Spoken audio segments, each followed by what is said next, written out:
আসসালামু আলাইকুম। বাংলাদেশ থেকে বিভিন্ন ফল রপ্তানির জন্য অপার সম্ভাবনা সৃষ্টি হয়েছে। কিছুদিন আগে মাননীয় প্রধান উপদেষ্টার চীন সফরের মধ্য দিয়ে বাংলাদেশ থেকে আম, কাঁঠাল এবং পেয়ারা চীন নেয়ার আগ্রহ প্রকাশ করেছে এবং সম্প্রতি সিঙ্গাপুরও বাংলাদেশ থেকে লিচু, পেয়ারা, আম এ জাতীয় পণ্য নেওয়ার আগ্রহ প্রকাশ করেছে, যা নিঃসন্দেহে আমাদের জন্য একটি ইতিবাচক খবর এবং আমাদের অর্থনীতির জন্য অত্যন্ত গুরুত্বপূর্ণ। সেই দৃষ্টিকোণ থেকে আজকে দেখার চেষ্টা করব যে ইতোমধ্যে কোন কোন দেশ এই পণ্যগুলো সেসব দেশে রপ্তানি করছে এবং তারা কি কি শর্ত প্রতিপালন করে সেগুলো রপ্তানি করতে হচ্ছে। আজকের এই ভিডিওতে সিঙ্গাপুরে কোন কোন দেশ পণ্য রপ্তানি করছে এবং তার মার্কেট সাইজটা কত তা জানার চেষ্টা করব। আশা করি পুরো ভিডিওটি দেখবেন এবং আগামীতে যারা আপনারা নতুন করে ব্যবসা শুরু করতে চাচ্ছেন কিংবা ইতোমধ্যেই বিভিন্ন পণ্য রপ্তানি করছেন কিংবা এর সাথে জড়িত বিভিন্ন সরকারি বেসরকারি প্রতিষ্ঠান যারা আছেন, আমার মনে হয় তথ্যগুলো তাদের উপকারে আসবে এবং আপনারা তথ্যগুলো সম্পর্কে কোনো প্রশ্ন থাকলে অবশ্যই কমেন্টসের মাধ্যমে আপনারা জানাবেন। তো শুরু করা যাক। প্রথমেই দেখা যাক যে লিচু। সাধারণত লিচু থাইল্যান্ড, চীন এবং মাদাগাস্কার এই কয়েকটা দেশ থেকে চীনে রপ্তানি হচ্ছে। তার মধ্যে সবচেয়ে বেশি রপ্তানি করছে থাইল্যান্ড। থাইল্যান্ড 2020 সালে 1250 মেট্রিক টন লিচু রপ্তানি করেছে, যা 2023 সালে এসে দাঁড়ায় 1600 metric ton. China 420 metric ton এবং 2023 সালে এসে দাঁড়ায় 500 মেট্রিক টন এবং অন্যান্য কিছু দেশ মিলে রপ্তানি করেছে 80 মেট্রিক টন, যা 2023 সালে এসে দাঁড়ায় 100 মেট্রিক টন। সবচেয়ে বেশি লিচু রপ্তানি করে থাইল্যান্ড। এখন দেখা যাক আম। আম সাধারণত থাইল্যান্ড, মালয়েশিয়া, ইন্ডিয়া এবং ফিলিপিন্স এই কয়েকটি দেশ সিঙ্গাপুর রপ্তানি করছে। এখন দেখা যাক মার্কেট সাইজ।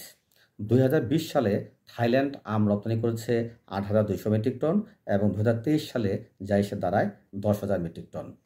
এবং মালয়েশিয়া 2020 সালে 3500 মেট্রিক টন এবং 2023 সালে এসে দাঁড়ায় 4500 metric ton. India 1200 metric ton এবং 2023 সালে যা জিডিপি হয় 1800 মেট্রিক টন। এবং ফিলিপিন্স 900 মেট্রিক টন এবং 2023 সালে যা এসে দাঁড়ায় 1200 মেট্রিক টনে।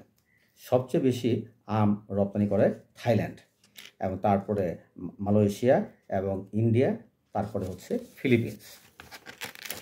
এখন দেখা যাক পেয়ারা। পেয়ারা রপ্তানি করে সাধারণত মালয়েশিয়া, থাইল্যান্ড এবং ইন্ডিয়া এবং সবচেয়ে বেশি পেয়ারা রপ্তানি করে মালয়েশিয়া, তারপর থাইল্যান্ড এবং তারপরে হচ্ছে ইন্ডিয়া।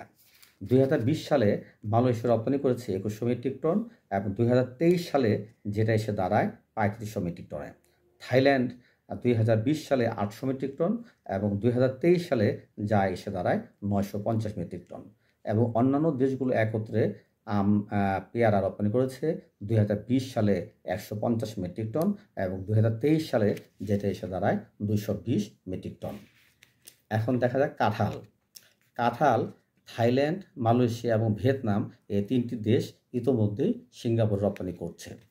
2020 সালে থাইল্যান্ড রপ্তানি করে 1800 মেট্রিক টন, যা 2023 সালে এসে দাঁড়ায় 2500 মেট্রিক টনে। মালয়েশিয়া 700 মেট্রিক টন এবং 2023 সালে এসে দাঁড়ায় 850 মেট্রিক টন।